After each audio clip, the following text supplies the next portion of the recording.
Adaptive strategies. So for this class, we're going to be focusing on adaptive strategies, particularly of non-industrial societies.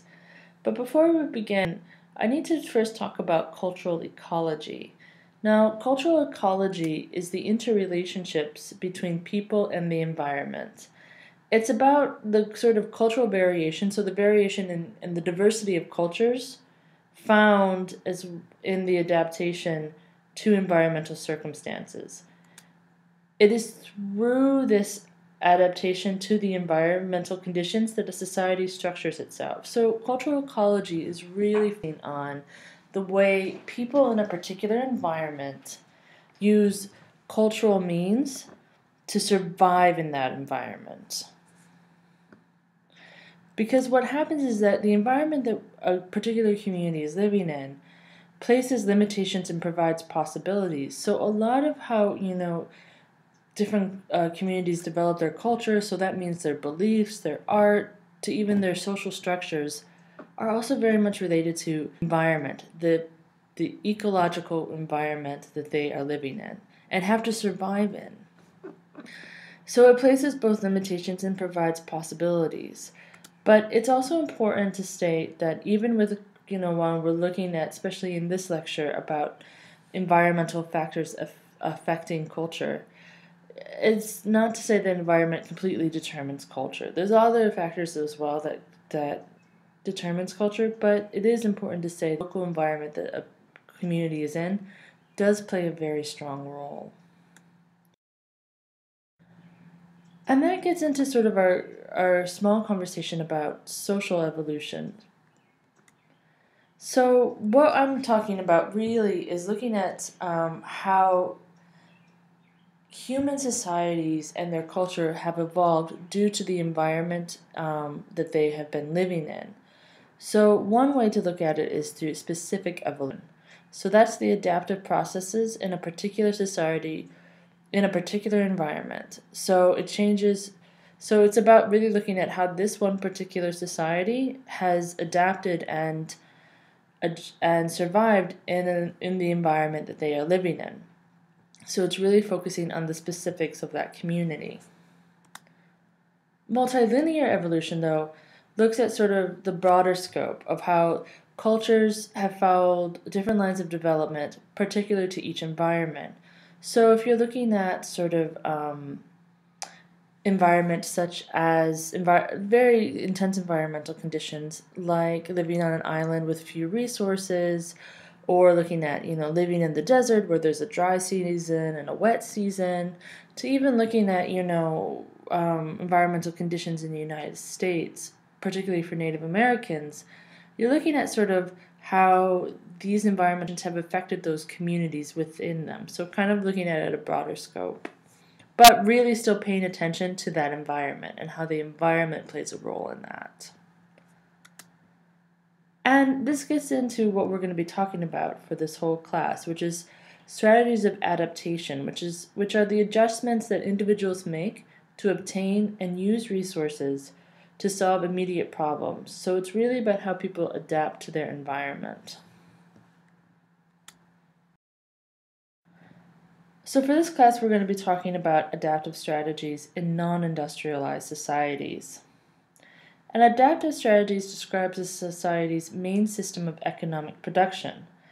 It's about the strategies communities employ to procure the needs for their group.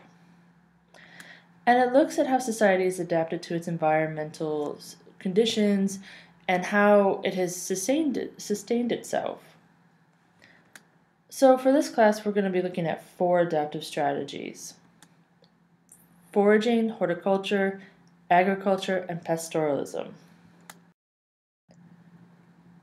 So let's get on to foraging.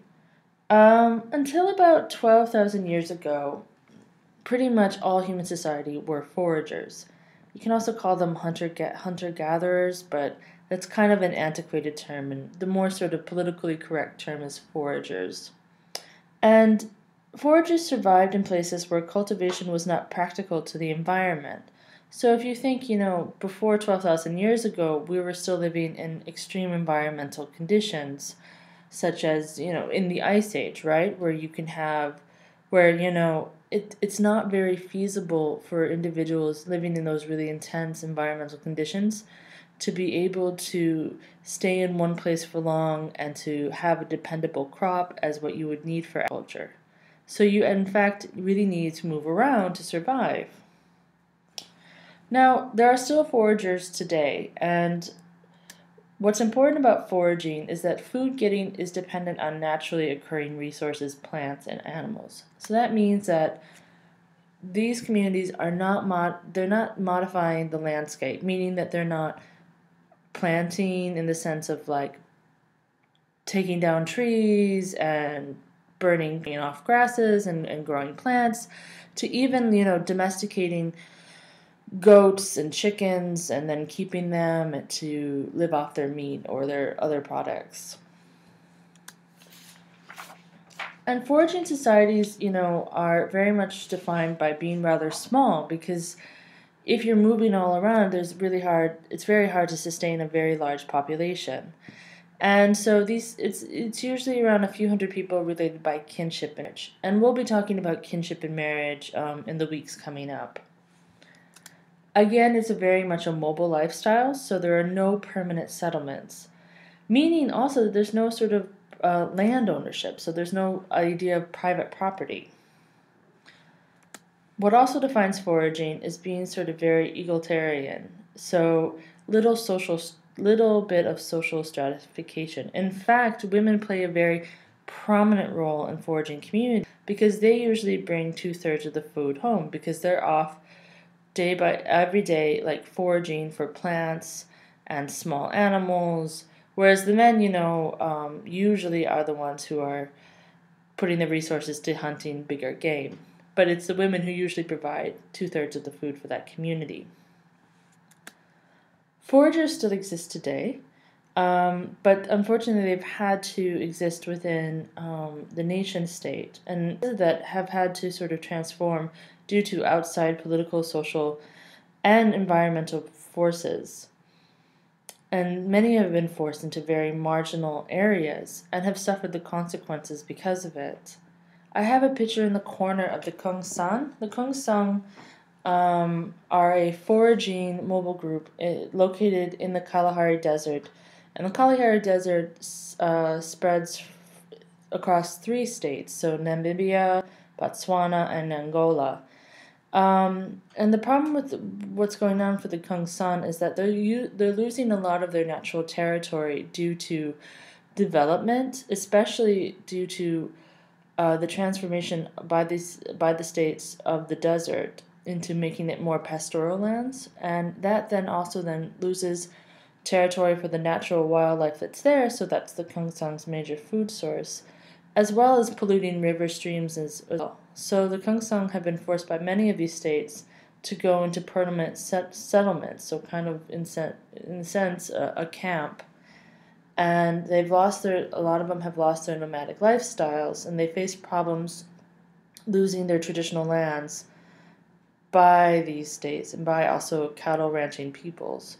But, as much as the Kung San are really in a very precarious situation at the moment, they are also have been incredibly public outspoken indigenous activists and have been speaking on indigenous land rights in Africa for some time.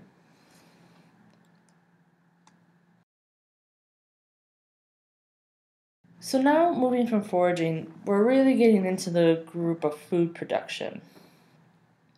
So food production at its basics, it's about human control over the reproduction of plants and animals. And animal domestication and plant cultivation began approximately around 12,000 to 2,000 years ago in what is known as the Fertile Crescent, which is located in the Middle East. And what animal domestication and plant cultivation does is that it accelerates human population growth and leads to the formation of larger and more social political systems. And we're going to talk a little bit more about this in the next slides. So let's first talk about horticulture.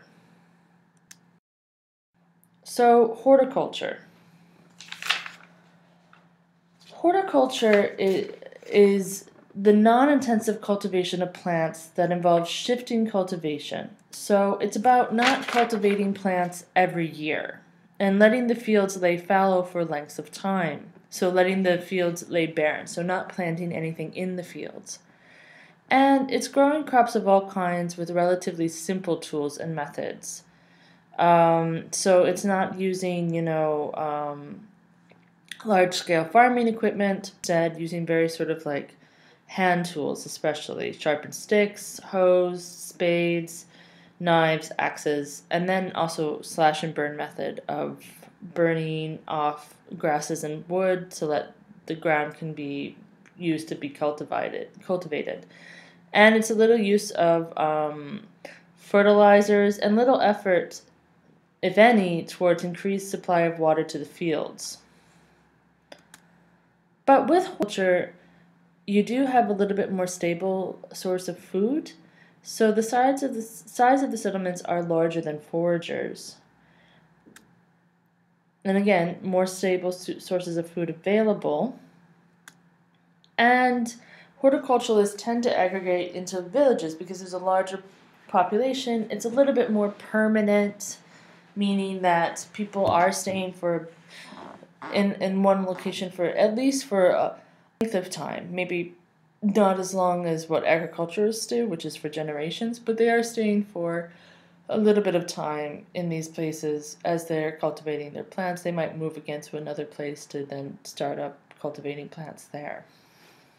And I have a picture of the Anapa or Paner people. And the Anapa Paner people live in the Guana highlands of Venezuela, so in the Amazon area.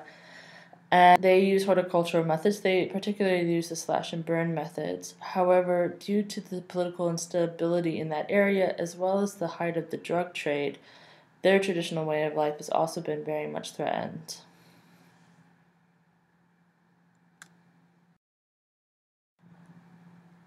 Let's move on to agriculture.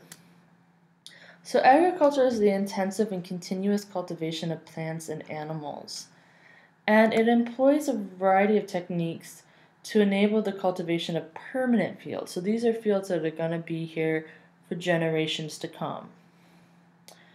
And it's about the large-scale human modification of land, plants, and animals. So this involves a lot of labor because you're not only, clearing off large parts of land to grow larger scales of plants or animals, but then you have to also maintain that land. So that means also transforming the landscape through irrigation so that nutrients can come back into the land, or terracing is what you see in Vietnam. But the benefits out of this really high cost of labor is that the long-term yield is greater and more dependable than horticulture. Even though you're expending a lot of effort into agriculture, in the long run, you're getting more food. And with that sort of more food comes then the need for, first of all, you have population growth because of it, but then you also have sedentism, so large permanent communities, which then form villages to towns to cities to states. And another thing about the sort of long-term yield is that you get, for the first time ever, a surplus. And a surplus has really big meaning in the sense of now you have this resource that you can trade for other goods and services, or to also use it for a way for political or social reasons.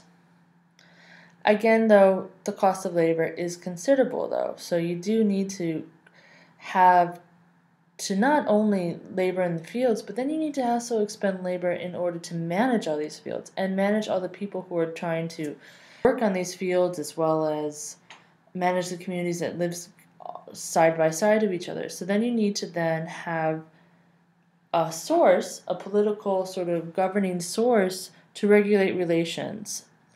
And with surplus, again, you need to then pay for these governing sources. So then you get the side of tributes, taxes, rents, and private ownership. So agriculture really transforms not only the landscape, but human society as well.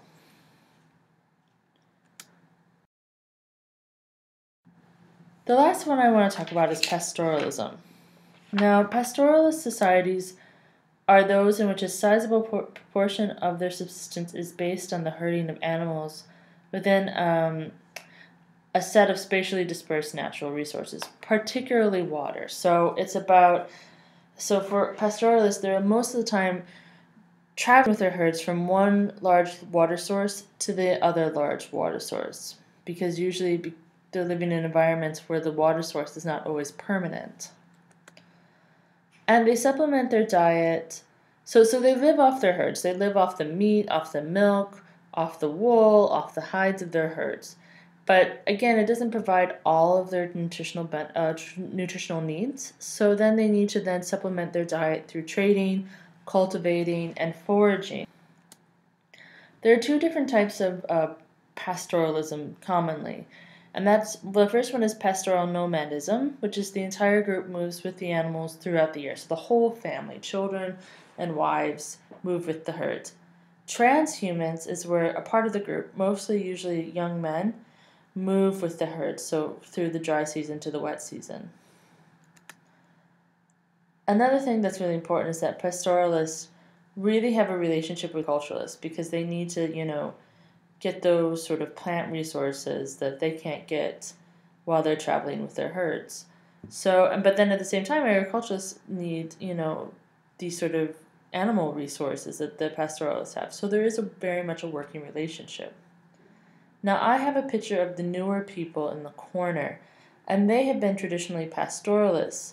They're concentrated in the Nile Valley in South Sudan. And if anybody knows the politics of what has happened in Sudan, especially the Second Sudanese Civil War from 1983 to 2005, it's caused a considerable amount of damage to the Nuer people. Over 2.5 million people have died in that civil war. And the Nuer are an ethnic group who were particularly displaced during this time of conflict. And over 20,000 young boys especially were displaced or orphaned from this. So the Nuer people, but now with the new sort of new Sudanese civil state, it'll be very interesting to see how the Nuer people will survive these really massive political changes. Okay. So now we have key terms. First one is cultural ecology, which is the interrelationships between people and environment. The next one is ADAPT strategies, describes the society's main system of economic production. Foraging, food getting is dependent on natural occurring resources, plants and animals. Food production, human control over the reproduction of plants and animals. Horticulture, non-intensive cultivation of plants. Agriculture is intensive and a continuous cultivation of plants and animals. And pastoralism, a sizable proportion of their subsistence is based on the herding of animals within a set of spatially dispersed natural resources. Okay, I'll see you for next class. Thanks so much.